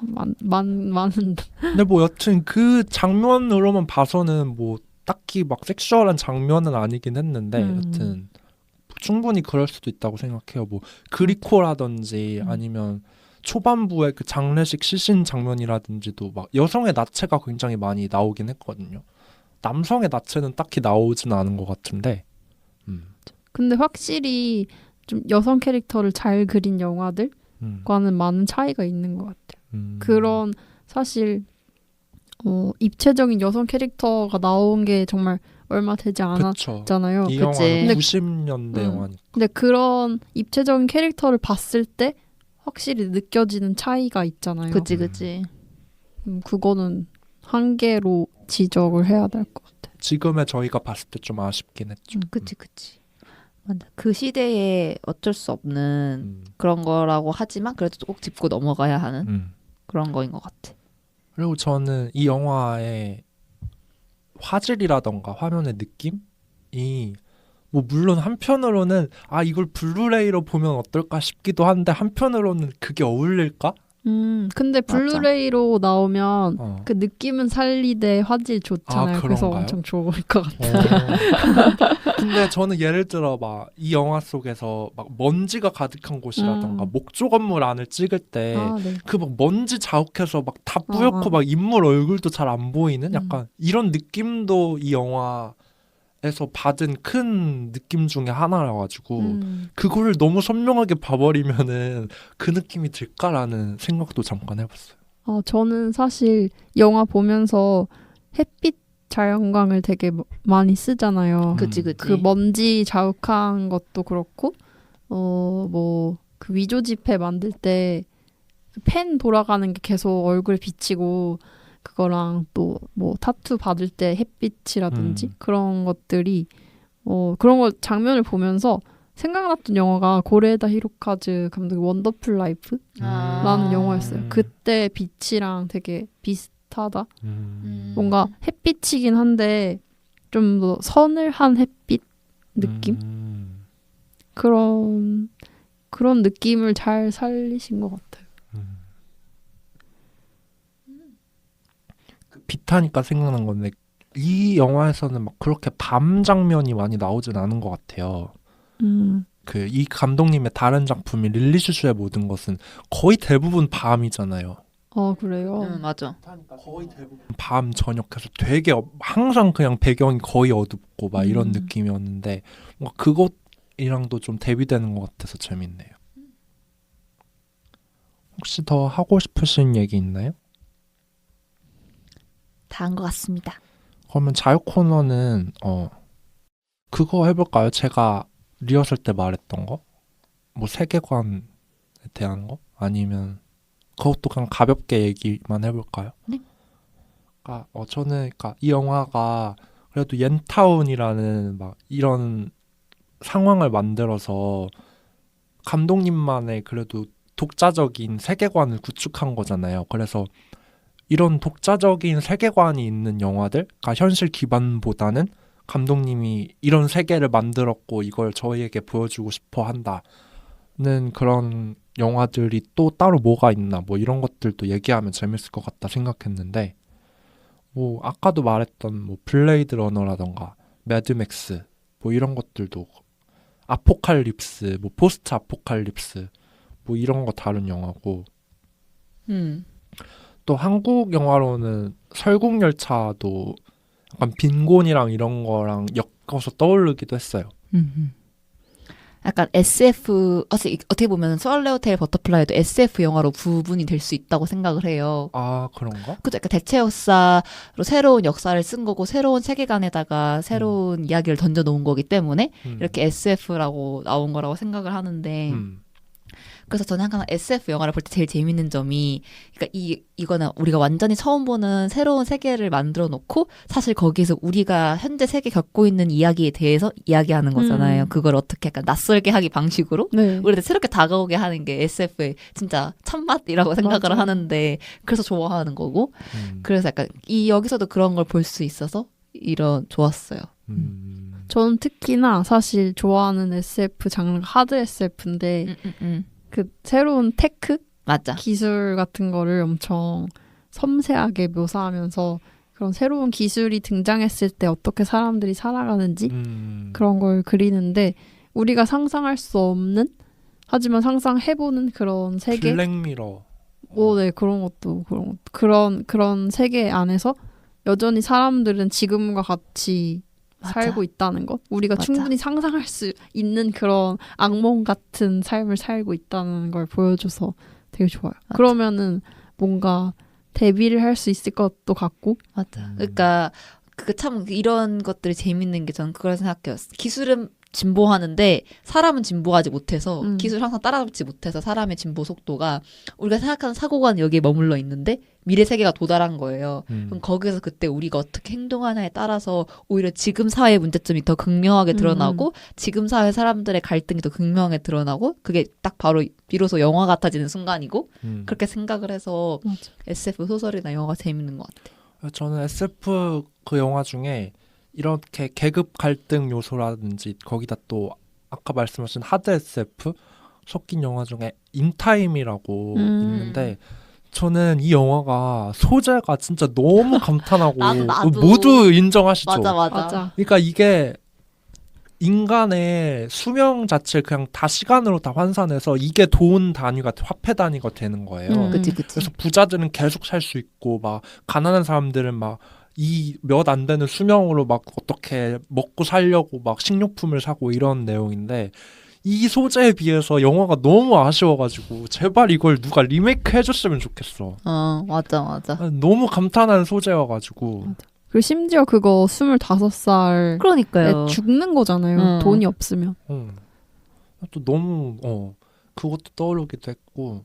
근데 SF 하드 SF라던가 이런 거 보면은 좀 극명한 계급 갈등을 보여주는 것도 많은 것 같아요. 근데 그게 이 시대의 문제이기 때문에 그렇게 표현이 되는 거지. 맞아. 뭐 복제 인간에 대해 다룬 것들도 주로 복제 인간들이 막 하층민이고 이용당하는 사람들이고 막 해방을 꿈꾸고 주로 이런 내용이었던 것 같고 뭐 돈이 있으면 막 모든 의료기술로 치료받지만 막 없으면 막 어떻게든 살아남으려고 하는 이런 것도 되게 많은 것 같고. 그리고 사실 복제에 관해서 이야기를 한다면은 내가 지니는 정체성이 오로지 인간으로 지니는 정체성이 무엇인가 이런 거에 대한 철학적인 고민을 결국 도달하게 되잖아요. 기술에 대해서 얘기를 하면서 그런 고민을 동시에 할 수 있게 한다는 것 자체가 SF의 가장 큰 매력이 아닌가. 어떻게 보면 그래서 많은 사람들도 이걸 되게 다크 판타지라고 분류를 하더라고요. 스왈로우 테일 버터플라이도 되게 다크 판타지다, 디스토피아적인 그런 게 있는 거다 하는데 맞는 것 같아요. 그래서 조금 더 재밌는 것 같고 맞아. 약간 붕 떠있는 느낌이야 진짜 영화 자체가. 그죠? 그리고 현실적이지 않고 그런 복제 인간 아니면은 소외되는 사람들을 다루게 되잖아요. 그런 SF 영화들에서 그 사람들은 모두 약자로 나오니까 그래서 뭔가 인간이지만 하지만 인간 취급을 받지 못하는 사람들에 대해서도 이야기해서 그런 사람들이 나눈 임의의 경계라든지 만약에 그런 경계에 대해서 고민을 하기 시작한다면 우리가 새롭게 만들어낸 뭐 레플리컨트라던가 그런 존재들은 어떻게 우리가 대해야 할 것인지 그리고 우리가 대해야 할 것인지에 대해 고민하는 것 넘어서 그냥 그 사람도 공동체의 일원이니까 우리에 함께 포함시키는 그러니까 뭔가 포함시킨다 하니까 인간이 주체가 된 것 같지만 사실 모두가 개별적인 존재로 어떻게 같이 살아갈 수 있는지 그걸 다루고 있어서 좋아요. 맞아. 여기서도 그게 어떻게 보면 서드 컬처 퀴즈인 거잖아요. 그것도 어떻게 보면은 세계가 발전함에 따라서 얘가 생겨난 건데 새로운 어떤 집단으로 어떤 기술이 나오든 여튼 이게 결국 인간이 그리는 SF라는 점에서 인간들이 지금 고민하는 문제들이 결국 그게 주제가 된다는 것도 흥미롭고 그게 막 계급 간의 문제라든지 아니면 자본주의 문제와 관련된 것들이 많은 것도 좀 흥미롭다고 생각을 했어요. 그치. 근데 아니면은 아예 굳이 이런 게 아니라도 그냥 완전 그냥 외계인 나오고 막 이런 것도 솔직히 재미는 있잖아요. 막. 근데 심지어 외계인이 나오는 것조차도 사실 다 이런 것과 그쵸. 외계인들이 또 막 이런 고민을 하고 있긴 한데 사실 근데 우리가 상상력에 한계가 있기 때문에 외계인도 다 인간이 상상한 인간적이야. 거고 우리는 외계인이 주체가 된 이야기를 절대 볼 수 없잖아요. 그치. 그러니까 이런 인간이 세계관을 구축해도 결국 인간의 생각이다. 그쵸. 뭐 아예 뭐 범주를 넘어가 뭐 해리포터든 반지의 제왕이든도 막 인간처럼 행동하잖아요. 그 사람들이 뭐 마법 생물이든 뭐든 간에. 맞아. 그래서 제가 보고 싶은 건 탈인간 SF. 불가능하잖아요. 불가능하지만 근데 뭔가 가까이 갈 수 있을 것 같다. 그래서 저는 당신 인생 이야기가 좋았어요. 어라이벌이. 아, 그게 그런 느낌인가요? 약간 외계인의 언어 체계는 어떨까? 인간과는 전혀 다르지 아. 않을까? 라고 생각을 한 거예요. 그래서 그 사람 외계인들은 시간도 하나의 축이지 않을까? 라고 생각을 해서 만들어진 거잖아요. 그래서 시간은 선형적으로 쓰지 않고 원형적으로 쓰는 종족은 언어 체계가 어떻게 다른가? 맞아. 이런 관한 얘기이기 때문에 그리고 재밌었어요. 침략하는 외계인이 아니라 그들의 생각이 있고 우리와의 탐구하러 온 어, 외계인이었죠. 탐구하고 그 영화가 그리는 게 주로 소통의 과정. 컨택트 맞아요, 네, 맞아요. 컨택트. 재밌네요. 저는 이런 얘기를 해봤고, 그러면 영화에 대해서 더 하고 싶으신 얘기가 있나요? 저는 다 한 것 같아요. 그러면 그들 각자의 영화관 코너로 넘어가 볼게요. 저희 각자에게 이 영화는 어떤 의미를 가지는지. 저는 연초에 이렇게 좋은 영화 만나서 너무 행복해요. 진짜 너무 사실 이와이 슌지 감독님이라고 해서 기대를 많이 안 했던 건 사실인데 줄거리상으로는 그래도 좀 기대가 되니까 설정상으로는 그래서 그냥 봤는데 너무 편하게 잘 볼 수 있는 영화고 이 배우 차라 배우가 완전 넘어갔고 그래서 엔타원 밴드 노래도 자주 들을 것 같고 너무 좋아요. 제가 어떤 좋아하는 취향의 집합체라서 어떤 내가 알게 모르게 소비하고 있던 어떤 대중문화에 내가 갖고 있는 대중문화에 대한 취향의 근원지를 발견한 느낌? 사실 여기서 온 거였구나. 여기서 흘러내려온 거였구나. 볼 수 있어서 좋았어요. 저는 되게 영화가 저한테 좀 위험한 영화인데 그 이유가 데인저러스. 그 약간 그런 서드컬처의 것들을 섭취하고 살다가 어느 순간 뭔가 다른 것들을 많이 보잖아요. 서드컬처가 아닌 것들, 메인스트림에 있는 것들이나 아니면은 서드컬처라고 해서 봤는데 사실 내 타입은 아니었고 나는 좀 더 다른 곳에 나의 취향이 있었다는 걸 알 때가 있는데 근데 한때는 뭐 어떤 걸 좋아했겠죠? 그치. 근데 그런 것들을 잊고 살다가 그러니까 나는 다른 취향으로 확고하게 만들어졌어요 지금. 근데 그런 것들을 한때 좋아했던 시기가 있는 거죠. 그런 것들을 다시 불러일으키니까 내가 지금 만들어 왔던 것들이 갑자기 조금 무너져서 혼란스럽고 어떤 느낌인지 알겠다. 알겠어요? 막 그럼 이걸 보면서 막 옛날에 좋아했는데 내가 뭔가 부정했던 뭔지 알 그런 것 같아. 것들이 다시 떠오르는 거예요. 그래. 깜짝 놀랐어요. 저 그래. 좀 약간 위험한 상태입니다. 그래. 근데 갑자기 나 지금 위험해. 그럴 때 있잖아. 갑자기 뭐지? 갑자기 유튜브 재생으로 돌리다가 브리즈 뭐라 할까를 들어버려가지고 갑자기 옛날 그런 옛날 락 00년대 감성. 초반 진짜 이상한 그 돈 없어 하지만 줄 거 노래뿐이야 이 감성에 갑자기 꽂혀가지고 이 뭔가 이 좋아하는 걸 혼자 좋아하다가 아무한테도 얘기를 하지 않았었는데 그러니까 근데 이 영화를 보면서 뭔가 소통을 할 수 있는 뭔가를 찾은 거죠. 그래서 죽었던 것들이 다시 살아나는. 저도 이 영화 보면서 되게 막 떠오르는 영화들이 많아서 재밌었어요. 그러니까 영화든 만화든 막 이 요소는 뭐 어디서도 쓰지 않았을까 막 이런 생각들이 되게 많이 들어서 재밌었고 저희가 나물 씨랑 맨날 이야기하는 카와이 슌지 씨 왜 독립영화 감독들은 DVD를 주지 않을까에 등장하시는 카와이 슌지 씨를 비롯해서 막 이런 막 잡생각들이 막 계속 가지를 치고 막 생각나서 그것도 재밌었고 또 저도 가끔은 이렇게 도덕적으로 아니면 막 엄청 막 내가 엄청난 평론가가 돼서 막 이 영화의 개연성, 막 영화의 주제, 막 목표, 막 뭐 이런 걸 굳이 따지지 않아도 이렇게 볼 수 있는 이런 영화들도 가끔씩은 봐줘야 된다고 좋아, 생각해요. 맞아요. 영상 예술에 충실했잖아. MTV잖아. 저 스타일리시. 이것도 저희의 취향의 폭을 넓혀줄 수 있잖아요. 그래서 이런 영화도 가끔 보면 좋지 이런 생각도 들었고 뭔가 이제 알 것 같아요. 제가 그래. 왕가희 감독의 영화를 보면서 뭔가 좋지는 않은데 싫지는 않아 막 이런 그러니까요. 생각을 하잖아요. 근데 그럴 때 좋지는 않다라는 느낌은 어디에서 오냐면 영화의 개연성 아니면은 뭐 이 영화가 어떤 누군가 평론을 할 때 무슨 얘기를 해 이런 그런 느낌이 들 때 제가 정확히 이 영화 보고서 이 톡방에 얘기를 했잖아요. 나 이거 너무 좋은데 이거 할 말이 없어. 그러면서. 맞아. 그래서 뭔가 아직 구축되지 못한 뭔가 인정받지 못한 어떤 취향들이 있어서 그런 것들을 이런 영화를 통해 보면서 그런 것들이 뭔가 환호를 받지는 못하지만 메인스트림에 근데 어떤 사람들이 이걸 정말 좋아하고 있다 이런 그치. 거를 그래서 그런 모임을 만들게 되는 마이너한. 약간 근데 그것도 참 좋은 것 그쵸. 같아요. 근데 실제로 예를 들어 미국에서도 펄프 픽션이라던가 그치. 로키오러 픽처스쇼 그치. 이런 거 막 개연성으로 좋아하는 거 아니잖아요. 그치. 그냥 등장인물들이 너무 매력이 있거나 그러니까. 그냥 뭐 노래가 좋거나 이제 나는 길 가다가 생각날 거야. 이런 장면들 음. 비슷한 장면을 내가 보게 된다면 맞아. 막 그럴 것 그냥 같아. 한 요소에 꽂혀서 영화를 충분히 좋아할 수도 있는 거잖아요. 그쵸. 아, 왜 좋아라고 하면 그냥 난 이제 노래방 가서 집회 바꿔주는 반항기만 봐도 생각이 그치. 날 것 같아.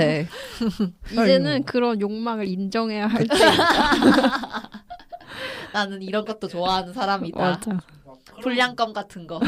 그리고 막 그런 좀 예를 들어 막 호러 영화 막 이런 것도 막 개연성은 없는데 그냥 재밌는 거 있잖아요. 그냥 웃긴 거라던가 막 이런 영화들이 보통 저평가 많이 받는데 막 이런 것도 충분히 좋아할 수 있다. 뭐 내가 좋다는데 뭐 맞아. 이런 생각도 해봤습니다. 그럼 이제 당신을 위한 영화관인데요. 이 영화를 상영한다면 누구에게 어디서 혹은 어떤 방식으로 보여주고 싶나요? 저 이거 친구들이랑 함께 약간 홈파티 같은 거 할 때 막 그냥 틀어놓고 막 떠들다가 아 여기 내가 좋아하는 장면이야 이거 봐 하고 다시 보고 어떤 이게 하기 좋은 것 같아요. 이렇게 그냥 편하게 보기에. 맞아. 맞아요. 저도 이 영화는 굳이 각 잡고 보지 않아도 될 것 같아요. 편하게 그냥 틀어놓고 뭐 보다가 뭐 바쁘면 잠깐 딴짓하다가 이렇게 봐도 좋은 것 같고 맞아. 뭔가 푸른 하늘이 보이는 좀 탁 트인 곳에서 봐도 좋을 것 같아요. 그렇겠다. 그럼 진짜 그 푸른 하늘 씬들이 진짜 좀 이어지어 있는 느낌일 것 같아. 그러네요. 그 영화 속 하늘이랑 지금 하늘이랑. 저는 개인적으로 이와이 슌지 감독의 필모를 훑고 싶어요. 아, 너무 궁금해졌어. 그 러브레터를 찍고 바로 이걸 찍었다는 게 신기해요. 되게 아, 약간 진짜? 반작용 같아. 이게 영화 개봉 순서를 혹시 아시나요? 그게 진짜 신기했는데. 되게 막 왔다 갔다 흑백 네. 이렇게 찍으셔. 맞아. 이게 순서가 러브레터, 스왈로우 테일, 4월 이야기, 릴리 슈즈, 그러니까. 하나와 앨리스. 그러니까. 뭔가 블랙 화이트 이렇게 이런 식으로 찍으셨네요. 그러면은 배 씨는 만약 이 영화를 보시는 분들에게 뭐 몇 번째로 이걸 봤으면 좋겠다 이런 거 있나요? 뭐 다른 걸 먼저 보고 이걸 봐라 막 이런 거 있나요? 모르겠어요. 그냥 자기 맘대로? 지들 마음일 것 같다. 근데 뭔가 고어한 걸 못 보시는 분들은 고려를 그래. 하시고. 라임 같은 사람. 저도 개인적으로는 이와이 슌지 감독님을 전혀 모르신다면 좀 화이트 슌지를 먼저 보시면 좋겠다. 왜냐면 릴리 슈즈든 이것든 굉장히 좀 힘들 수 있으니까 그렇게 먼저 일단 이래서 유명하구나를 먼저 알고 근데 이런 면도 있으시구나 이렇게 파면 좋을 것 같아요. 맞아. 그럴 수도 있겠다. 확실한 건 확실하진 않을 수 있는데 싫어하는 사람 말고 영화를 그래도 싫진 않다고 느끼시는 분들은 영화의 파편들이 진짜 자기 기억처럼 언젠가 떠오를 것 같다는 생각이 들어요. 맞아. 이거는 하나의 음악 몽타주야. 몽타주, 조각 마이웨이가 듣고 싶어지는 거. 약간 오늘 방송도 좀 마이웨이로 한 것 같아. 네, 맞아요. 오늘 녹음 소감 마침 말하는 순간이네요. 맞아요. 저는 원래 진짜 걱정 안 하는 편인데 갑자기 녹음 시작하기 전에 배가 오늘도 걱정이 되는구나. 결이 다른 걱정이지만.